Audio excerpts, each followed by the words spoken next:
Halo Generasi Smart, mau tahu cara menyelesaikan materi jurnal penutup? Bersama saya Kak Ros, yuk simak video ini sampai selesai.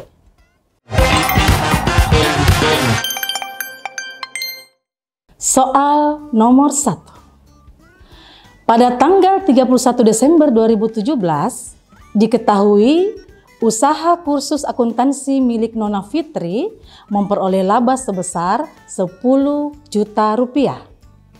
Ayat jurnal yang diperlukan untuk menutup akun tersebut adalah A. Laba 10 juta rupiah pada ikhtisar laba rugi 10 juta rupiah. B.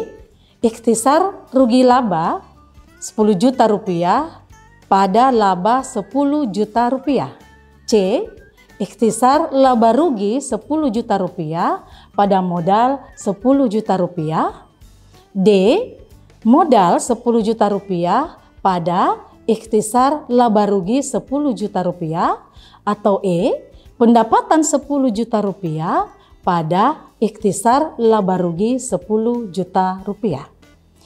Jika menemukan soal seperti ini Generasi Smart, maka penjelasannya adalah jika laba, maka jurnal penutupnya mendebet akun ikhtisar laba rugi dan mengkredit akun modal sebesar jumlah laba yang diperoleh.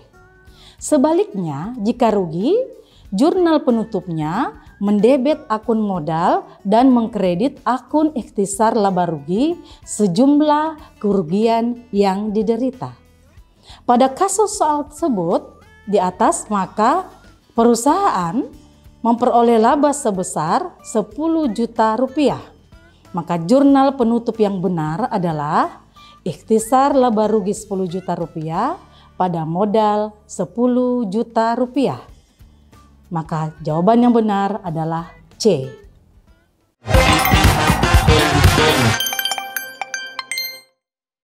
Soal yang kedua. Manakah di bawah ini yang menggambarkan tujuan jurnal penutupan? A. Untuk melanjutkan merekam efek transaksi yang dimulai dalam 1 tahun dan akan selesai dalam 1 tahun. B. Untuk menghitung laba atau rugi bersih untuk tahun ini. C.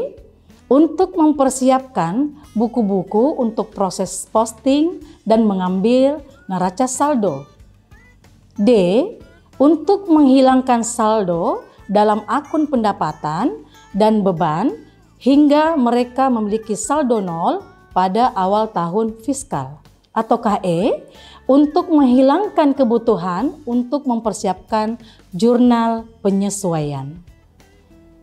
Untuk soal seperti ini Generasi Smart, maka penjelasannya adalah jurnal penutup adalah jurnal yang dibuat pada akhir periode akuntansi dengan tujuan untuk mensaldo nolkan akun-akun nominal atau akun laba rugi, yakni pendapatan dan beban. Maka jawaban yang benar adalah D.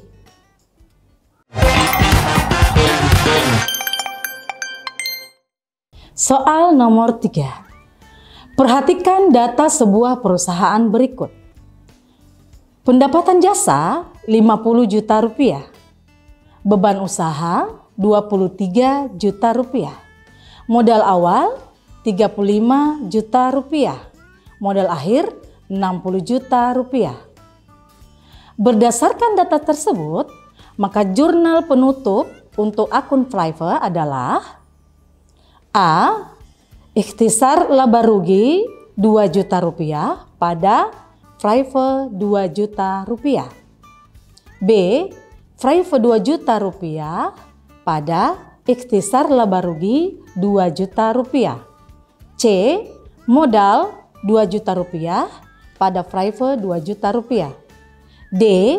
Modal 3 juta rupiah pada private 3 juta rupiah. Ataukah E.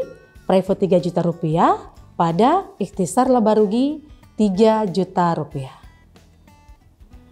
Ketika menemukan soal seperti ini, generasi smart, pembahasannya adalah untuk memperoleh nilai dari akun private, maka rumus yang digunakan adalah modal akhir sama dengan modal awal ditambah dalam kurung pendapatan dikurangi beban dikurangi private, sama dengan modal awal ditambah pendapatan dikurangi beban kemudian dikurangi dengan modal akhir, sehingga ditemukan bahwa 35 juta rupiah ditambah dalam kurung 50 juta rupiah dikurangi 23 juta rupiah dikurangi 60 juta rupiah sama dengan dalam kurung 35 juta rupiah ditambah 27 juta rupiah dikurangi 60 juta rupiah sama dengan 62 juta rupiah dikurangi 60 juta rupiah sama dengan 2 juta rupiah.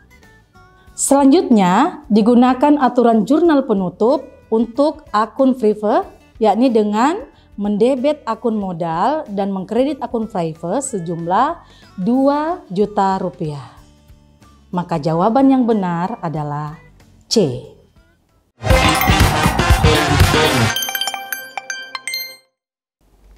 Soal nomor 4. Berikut ini adalah akun yang membutuhkan jurnal penutup kecuali A. Private, B. Beban gaji, C. Pendapatan diterima di muka, D. Pendapatan jasa, dan E. Beban asuransi.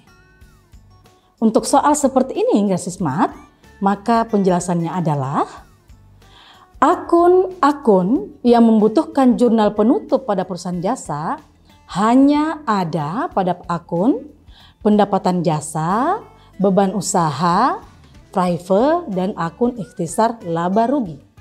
Jadi yang benar adalah akun pendapatan diterima di muka, karena akun tersebut adalah akun utang atau kewajiban. Maka jawaban yang benar adalah C.